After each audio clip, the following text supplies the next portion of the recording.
Varicose veins కి సరైన చికిత్స కోసం సంప్రదించండి Avis hospital. Welcome to Suman TV. నేను మీ సుమన్ టీవీ నాగ్. మేషరాశి వారికి కనుక మనం చూసుకుంటే especially Vedic astrology women point of view నుంచి చూసినప్పుడు ఏం చెప్తుంది, వారి గుణగణాలు ఏ విధంగా ఉంటాయి, అండ్ 2025 కనుక మనం చూసుకుంటే ఎంటైర్ 2025లో మేషరాశి వారికి అసలు ఏ విధంగా ఉంటుంది, ఏ మంత్లో ఏ విధంగా ఉంటుంది అనేది ఈరోజు మనతో పాటు వేదిక్ ఆస్ట్రాలజర్ ఉమా గారు ఉన్నారు. అది వారి మాటలోనే తెలుసుకుందాం. నమస్కారం ఉమా గారు. నమస్తే నాగరాజ్ గారు. విమెన్ ఆస్ట్రాలజీ ప్రకారం వేదిక ఆస్ట్రాలజీ కనుక మనం చూస్తే మేషరాశి వారికి 2025లో ఎలా ఉంటుంది, జనరల్గా వాళ్ళు ఎలా ఉంటారు అసలు? మేషరాశి అనగానే గుర్తొచ్చే నక్షత్రాలు ఫస్ట్ అశ్విని, భరణి, కృత్తిక 1వ పాదం దాకా అండి. సో ఇక్కడ మన సబ్జెక్ట్ వచ్చేసి ఆడవాళ్ళకి సంబంధించి. సో వీళ్ళు ఎలా ఉంటారు, ఎలాంటి ప్రికాషన్స్ తీసుకోవాలనే విషయం మనం చూస్తే ఫస్ట్ ఆఫ్ ఆల్ అసలు మేషరాశి, సో ఈ స్త్రీలు ఎలా ఉంటారంటే మనం చూస్తుంటాం పల్లెటూరుల్లో చక్కగా సన్నగా ఏ పనైనా టకటకా చేసేసి మంచి చలాకీగా ఉండేటువంటి వ్యక్తులు చాలా ఉత్సాహంగా ఎనర్జెటిక్గా ఉంటారండి ఈ స్త్రీలు. సో మనం చూస్తే అమ్మాయిలు ఒక 16 ఏళ్ల అమ్మాయి ఎలా ఉంటుంది, చాలా ఆనందంగా నవ్వుతూ స్వీట్గా మాట్లాడుతూ, ఎందుకంటే ఒరిజినల్ సెకండ్ హౌస్ వచ్చేసి వీళ్ళకి వృషభం అవుతుంది. సో వీళ్ళ మాటలు చాలా స్వీట్గా మాట్లాడుతూ చాలా ఎనర్జెటిక్గా, సో ఆ రకమైనటువంటి ఫ్లో ఆఫ్ ఎనర్జీతో వీళ్ళు ఎక్కువ ఉంటారు. అదేవిధంగా వీళ్ళ మాటలు 10 మందిని ఆకట్టుకునే విధంగా ఉంటాయి, శుక్రుడు కాబట్టి. అదేవిధంగా వీళ్ళు ఏదైనా సరే ఒక రంగంలోకి ప్రవేశించారనుకోండి మేషరాశి వాళ్ళు, దాంట్లో అంచెలంచెలుగా వెళ్ళిపోయి మేనేజరు, అదేవిధంగా టీమ్ లీడర్సు ఆ రకంగా వెళ్ళిపోతారు. ఈ మేషరాశి స్త్రీలు ఎగ్జాంపుల్ చెప్పాలంటే ఎలా ఉంటారంటే, ఒక ఆర్మీలోకి వెళ్ళాలంటే స్త్రీలు కావాలంటే, ఒక బలమైన పనులు చేసేటువంటి స్త్రీలు, టామ్ లేడీ అంటారు కదండి, అంటే మగవాళ్ళు చేసే క్యాపబిలిటీ, ఆ పొటెన్షియల్స్ కూడా ఆడవాళ్ళకి ఉంటాయి, ఆ బలము సామర్థ్యం ఉంటాయి. అలాంటి స్త్రీలు మేషరాశికి సంబంధించిన వాళ్ళు ఉంటారండి. అంటే చాలా powerful women. Example Indira Gandhi. So వాళ్ళు ఎలా అయితే పవర్ఫుల్ థాట్స్తో ఉంటారో అలా మేషరాశి వాళ్ళు ఉంటారు. చాలా కోపం ఎక్కువగా ఉంటుంది, టెంపర్ ఎక్కువగా ఉంటుంది వీళ్ళకి. సో వీళ్ళని అబద్ధం ఆడినా మోసం చేసినా వెంటనే తీసుకోరు. సో ఎవ్వరికి లొంగరు అనమాట. సో ఆ రకమైన మనస్తత్వం ఉంటారండి వీళ్ళు మేషరాశి వాళ్ళు. అదేవిధంగా ఇంకా థర్డ్ హౌస్కి వచ్చేసరికి సిబ్లింగ్స్తోనూ వాళ్ళతో చాలా సరదాగా ఉండడం అదంతా ఓకే. కానీ ఎప్పుడైతే ఈ మేషరాశిలో ఉండేటువంటి ఒక నక్షత్రం ఉంటుందండి భరణి. సో ఈ భరణికి ఒక శాపం ఉంటుంది. అది ఏంటంటే మ్యారీడ్ లైఫ్ అనేది అసలు బాగోదు వీళ్ళకి. Majority of Bharani people divorce కేసులు ఎక్కువ ఉంటాయి ఆడవాళ్ళలో. సో ఎందుకంటే ఇక్కడ ఒరిజినల్ 7th హౌస్ వచ్చేసి మేషరాశికి తుల అవుతుంది. సో శుక్రుడు అంటే ఎక్కువగా లవ్ మ్యారేజ్ చేసుకోవడం కానీ, లేకపోతే మేనరికం సంబంధం భావన చేసుకోవడం, ఇలాంటివన్నీ కూడా ఈ మేషరాశి వాళ్ళకి, ఎస్పెషల్లీ భరణి నక్షత్రం వాళ్ళకి లవ్ మ్యారేజ్ లాంటివి ఎక్కువ అవుతుంటాయి. సో భరణి నక్షత్రం వాళ్ళు ఎవరైనా సరే ఇండివిజువల్ జాతకంలో కనుక ఏం దోషం ఉంటే వెంటనే పరిహారం చేసుకోవాలి, లేకపోతే మ్యారీడ్ లైఫ్లో చాలా ఇష్యూస్ వస్తాయి. అందరికీ అని చెప్పట్లా, మెజారిటీ ఆఫ్ భరణి అనేటువంటిది జాతకాన్ని బట్టి ఉంటుంది. అదేవిధంగా ఇంకా 4th హౌస్ వచ్చేసరికి ఇంకా మేషరాశి వాళ్ళకి మంచి గృహయోగాలు ఉంటాయి. అంటే ఏదైనా సరే కంప్లీట్ సెటిల్ అవ్వడానికి చూసుకుంటారండి. అంటే ఏదైనా గ్రాస్పింగ్ పవర్ ఎక్కువ ఉంటుంది వీళ్ళకి ఇంకా చెప్పాలంటే. ఎందుకంటే మనం 2nd హౌస్ దాటి వచ్చేస్తాం కాబట్టి విద్య ఏం నేర్చుకోవాలని టక్కన పట్టేస్తారు.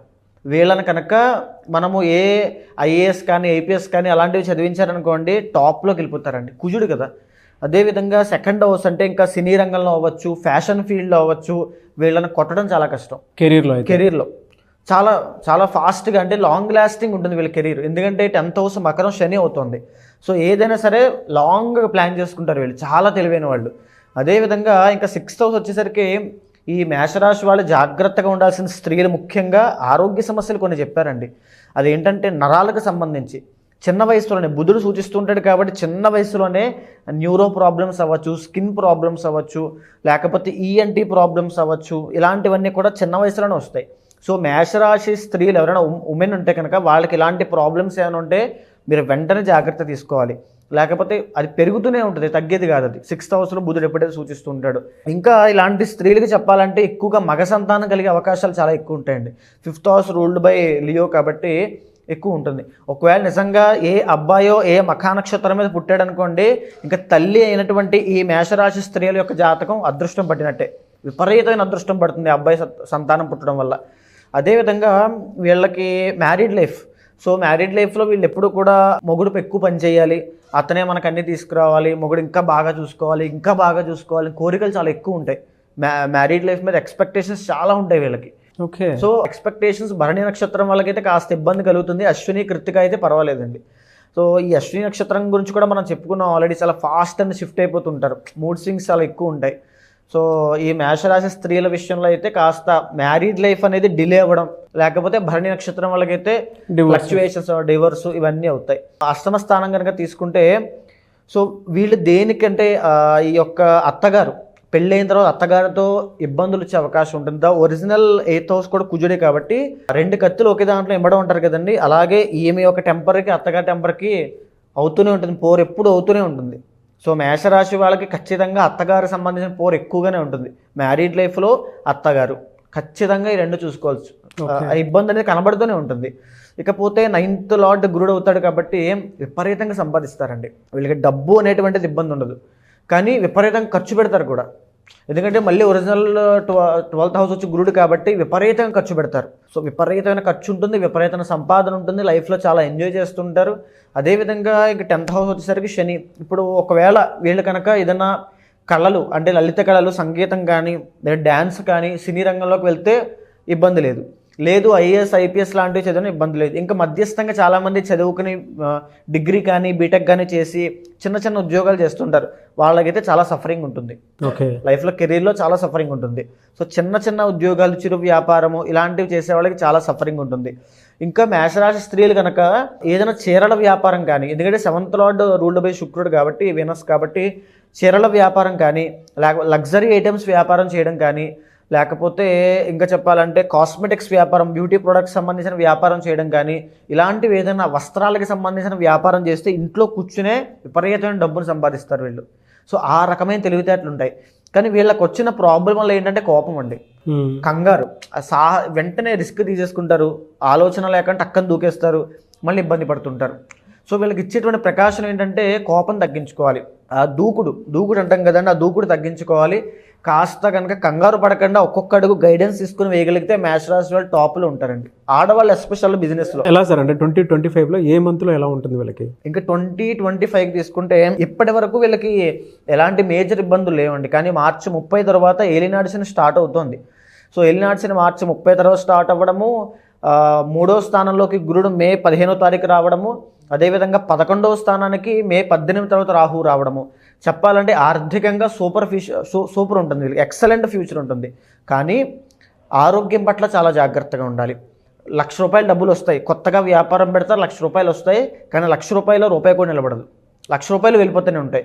ఎందుకు? 12th శని రాబోతున్నాడు, 11th రాహు వస్తున్నాడు. విపరీతమైన డబ్బు, విపరీతమైన పేరు వస్తుంది, కానీ డబ్బులు నిలబడవు. సో వీళ్ళు చేయాల్సిన ఏంటి అంటే శనికి సంబంధించి ప్రతి శనివారము మేషరాశి వాళ్ళు ఎస్పెషల్లీ మార్చి 30 తర్వాత నుంచి ప్రతి శనివారము నల్ల నువ్వులు దానంగా ఇవ్వాలి స్త్రీలు. అదేవిధంగా ప్రతి మంగళవారం రోజు కూడా హనుమాన్ చాలీసా చదువుతూ ఉంటే వీళ్ళకి అధిపతి కుజుడు కాబట్టి వీళ్ళ పొటెన్షియల్ పెరుగుతుంటుంది, వీళ్ళ స్కిల్స్ డెవలప్ అవుతుంటాయి, వీళ్ళ కాన్సన్ట్రేషన్ పెరుగుతుంటుంది, ఆ దూకుడు అవన్నీ తగ్గుతాయి. ఏ టైంలో ఏ నిర్ణయం తీసుకోవాలో వీళ్ళకి బాగా అర్థమవుతుంది. సో మేషరాశి స్త్రీలు ఎస్పెషల్లీ హనుమాన్ యొక్క ఆరాధన చేయాలి. శనికి ప్రతి శనివారము శనికి నువ్వుల దానం ఇవ్వాలి. ఇంకా మిగతా మంత్లో ఎలా ఉంటుందండి? మిగతా మంత్లో వచ్చేసరికి వీళ్ళకి ఎస్పెషల్లీ అక్టోబర్ తర్వాత ఇంకా బాగుంటుంది. ఎందుకంటే అక్టోబర్ మళ్ళీ గురుడు మారుతున్నాడు కాబట్టి ఎస్పెషల్లీ అక్టోబర్ తర్వాత మంచి యోగం, ఒక గృహయోగం అవ్వచ్చు, ఒక ప్రాపర్టీ కొనొచ్చు, లేకపోతే తల్లిదండ్రులతో వాళ్ళతో హ్యాపీగా ఉండొచ్చు. వీళ్ళకి ఉన్నటువంటి ఒక శాపం ఏంటంటే మేషరాశి ఎస్పెషల్లీ భరణి నక్షత్రం వాళ్ళకి తల్లితో ఇబ్బందులు వస్తాయి. తల్లికి ఈ యొక్క స్త్రీలకి కాస్త ఇబ్బంది అనేది ఉంటుంది. అంటే తల్లి తీసుకునే నిర్ణయాలన్నీ కూడా వీళ్ళ మీద వ్యతిరేక ఫలితాలు అనేవి చూపిస్తూ ఉంటాయి. అదేవిధంగా లగ్నం రూల్డ్ బై మార్స్ కాబట్టి జాగ్రత్తగా ఉండాల్సిన అంశం బ్లడ్ అండి. బ్లడ్కి సంబంధించిన ఆరోగ్య సమస్యల్లో వీళ్ళు చాలా జాగ్రత్తగా ఉండాలి. సో ఈ మేషరాశి వాళ్ళు ఎవరైనా సరే స్త్రీలండి, బ్లడ్కి సంబంధించి 6th లార్డ్ బుధుడు కాబట్టి నరాలకి సంబంధించి, స్కిన్కి సంబంధించి ప్రత్యేకమైన శ్రద్ధ తీసుకోండి. లేకపోతే మేషరాశి వాళ్ళకి అది డిఫాల్ట్గా ఉన్నటువంటి ఆరోగ్య సమస్యలు ఖచ్చితంగా ఎప్పటికప్పుడు వచ్చేస్తాయి. ఎలా సార్ అంటే జనరల్గా అడుగుతున్నాను, అక్టోబర్ నుంచి డిసెంబర్ వరకు బాగుంటుంది, కొద్దిగా పర్లేదు, బాగుంటుంది అంతేనా? కానీ వీళ్ళకి మార్చి 30 తర్వాత ఏలినాడ్సిన స్టార్ట్ అయిన తర్వాత 12th ఎప్పుడైతే శని వస్తాడో హెయిర్ దగ్గర నుంచి అండి చెస్ట్ వరకు వచ్చేటువంటి ఆరోగ్య సమస్యలు, ఆ శరీర అవయవాల విషయంలో వచ్చేటువంటి ఆరోగ్య సమస్యలు, ఎందుకంటే ఆ శని అక్కడే ఫోకస్ చేస్తాడు. ఈఎన్టీ ప్రాబ్లమ్స్ అవ్వచ్చు, థ్రోట్ పెయిన్స్ అవ్వచ్చు, కఫానికి సంబంధించిన సమస్యలు అవ్వచ్చు, ఐసైట్ అవ్వచ్చు, ఇయర్ ప్రాబ్లమ్స్ అవ్వచ్చు, ఇలాంటి వివిధ రకాల సమస్యలు ఈ మేషరాశి వాళ్ళకి మార్చి 30 తర్వాత ఇవ్వబోతున్నాడు ఆరోగ్యపరంగా. అదేవిధంగా ఇంకేమిస్తాడు అంటే విపరీతమైన ఖర్చుని ఇస్తాడు, డబ్బులు నిలబెట్టనివ్వడు. డబ్బులు దాచుకునేవాడు, రూపాయి దాచుకునే లోపు ఖర్చు వచ్చేస్తుంది వీళ్ళకి. వీళ్ళు ఏంటంటే జనరల్గా కష్టపడేటువంటి తత్వం ఎక్కువ. దేనిని ఎలాగైనా కష్టపడి సంపాదించాలి, ఇదే ఆలోచన ఎక్కువ ఉంటుంది. కష్టపడిందల్లా అలా వెళ్ళిపోతుంటాయి. ఎలా సార్ అంటే వీళ్ళకి దోషాలు ఏమైనా ఉంటాయా? ఉంటాయి. అంటే మేజర్గా గోచార పరంగా చూసుకుంటే కనుక ఇప్పుడు రాబోయేది ఏలినాటి శని. ఆ తర్వాత ఇబ్బంది పెట్టేది ఏమిటంటే గురుడి యొక్క ట్రాన్సిట్ అండి. సో గురుడి యొక్క ట్రాన్సిట్ అంత ఇబ్బంది పెట్టదు. మేజర్గా చూసుకోవాల్సింది ఏలినాటి శని. సో రాహు కాపాడుతున్నాడు. Big planet and Rahu 11th హౌస్లో ఉండడం వల్ల డబ్బు పరంగా చాలా బాగుంటుంది. వీళ్ళకి వెనకాల పెద్ద పెద్ద వ్యక్తులు పరిచయాలు అవ్వచ్చు, లేకపోతే ఎవరైనా పెద్దవాళ్ళు సహాయం చేయడము. 11th లార్డ్ అంటే బిగ్ పర్సనాలిటీస్ అండి. సో సహాయం సొసైటీ నుంచి వీళ్ళకి ఒక సపోర్ట్ దొరకడం వల్ల దేన్నైనా అవలేలుగా దాటిస్తారు. కానీ ఒకటి మాత్రం పోదు, అదే డబ్బులు నిలబడకుండా వెళ్ళిపోవడం. డబ్బులు ఖర్చు అవుతూనే ఉంటాయి, అది మాత్రం పోదు. ఈ డబ్బులు నిలబడకపోవడం, ఎక్స్పెండిచర్ విపరీతంగా అయిపోవడానికి, ఈ ఏలినాటి శని దోషం పోవడానికి సో వీళ్ళు ఏం చేస్తే మంచిదంటే శనికి సంబంధించి 19,000 సంఖ్య జపం జరిపించి, అదే 19,000 సంఖ్య హోమాన్ని, తర్పణాన్ని, మార్జనాన్ని, శనికి అభిషేకము, శివుడికి అభిషేకము చేస్తే ఒకసారి ఇవంతా చేస్తే కనుక 2.5 years వీళ్ళని కాపాడుతుంది ఈ చేసిన పూజ, ఈ మేషరాశి స్త్రీలని. ఎందుకంటే వీళ్ళకి ఇప్పటిదాకా బాగుంది. 11th హౌస్లో రాహు చాలా బాగుంది. మీరు చేపిస్తారా సార్ అట్లాంటి హోమాలు? ఉంటాయి. మన కాంటాక్ట్ అయితే మనకి ఇండివిజువల్ జాతకం కూడా చూసి ఎలాంటి ఇంకా చేస్తే మంచిది అనేటువంటి విషయం మీద ఆలోచించి అప్పుడు చేయించాలి. వీళ్ళకి ఏ వారాలు ఎక్కువ కలిసి వచ్చే అవకాశం ఉంటుందండి? మంగళవారం ఎక్సలెంట్గా ఉంటుంది. అదేవిధంగా శుక్రవారం అండి.